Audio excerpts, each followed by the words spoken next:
start again. It's a redskin.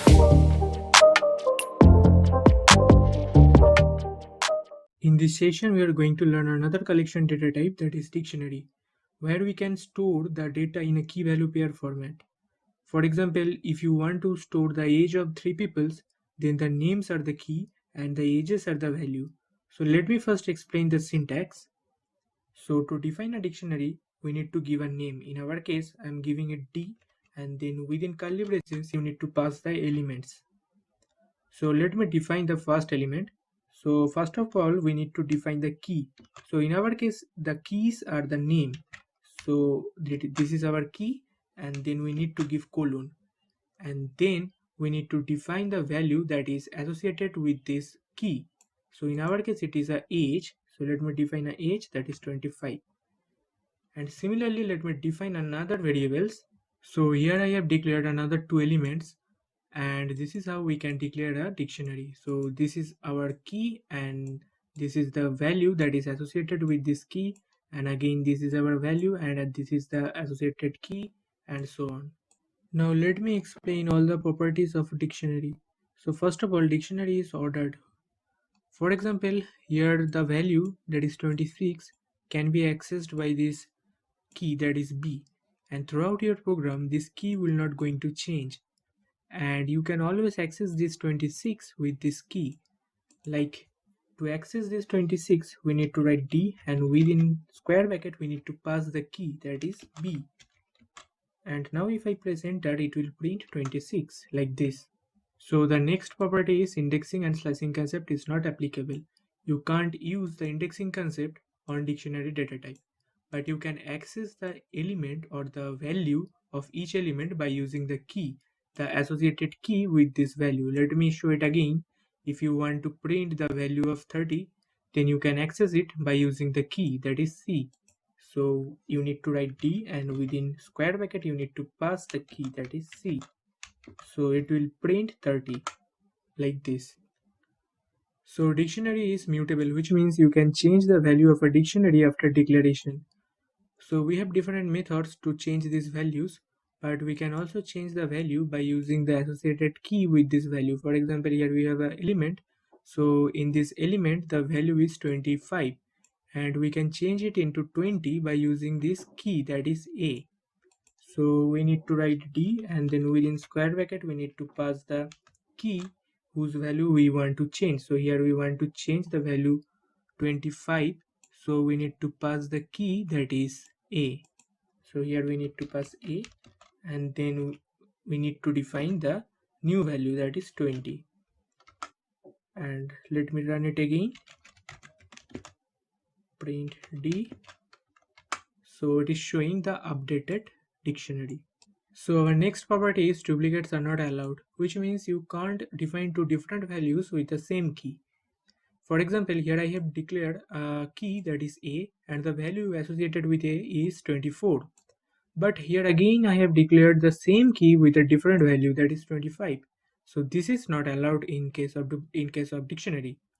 Now if I print D, then it will automatically remove one key. Like if I print D like this, so it has removed this first one, that is A equal A with value 24. So you can't define different values with same key, but you can define the same value with different keys. For example, here we have a key A, and the value associated with A is 25. And here again we have a value that is 25, that is same, but the key is different. This is applicable. Like if I print D, so it has considered all the value. So now we will learn different methods that are applicable on dictionary. So our first method is keys. So it will return all the keys from a dictionary. So here the keys are A, B, and C. Now if I apply this keys method on this dictionary, then it will return all this key. Like if I write d.keys now, so the keys are A, B, and C. So this method returns all the values from a dictionary. So if I apply this method on this dictionary, then it will return the values that are 20, 21 and 22. So let me apply this method d dot values.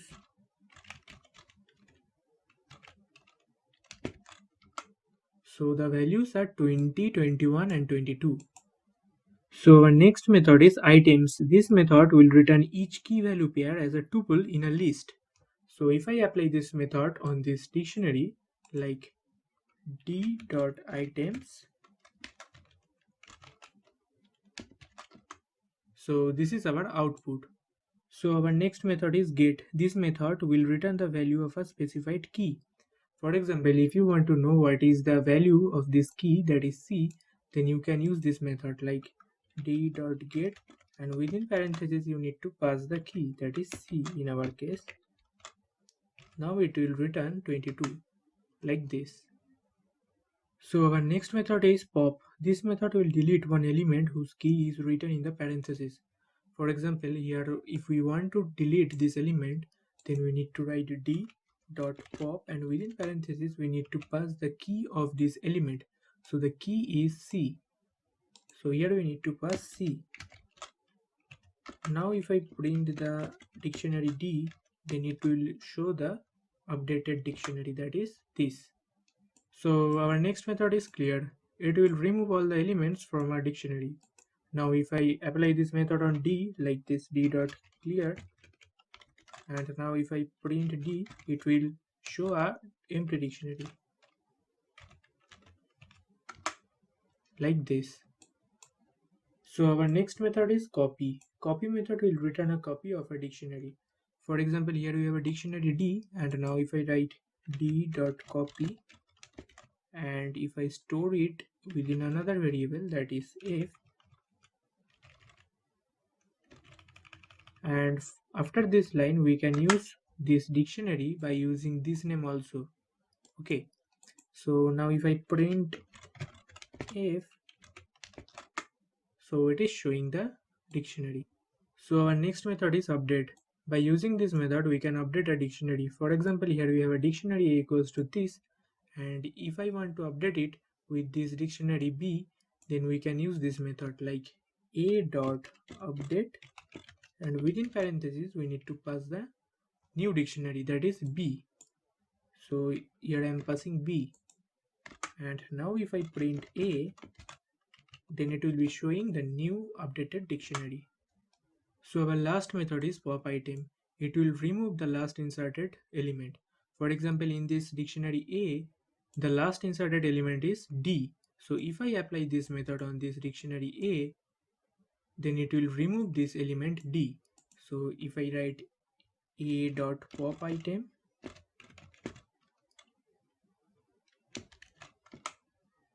and now if I print the dictionary A, so it is showing the dictionary without this element, that is D. You can declare an empty dictionary like this way, and if you print the type of D, then it will be showing dictionary or dict.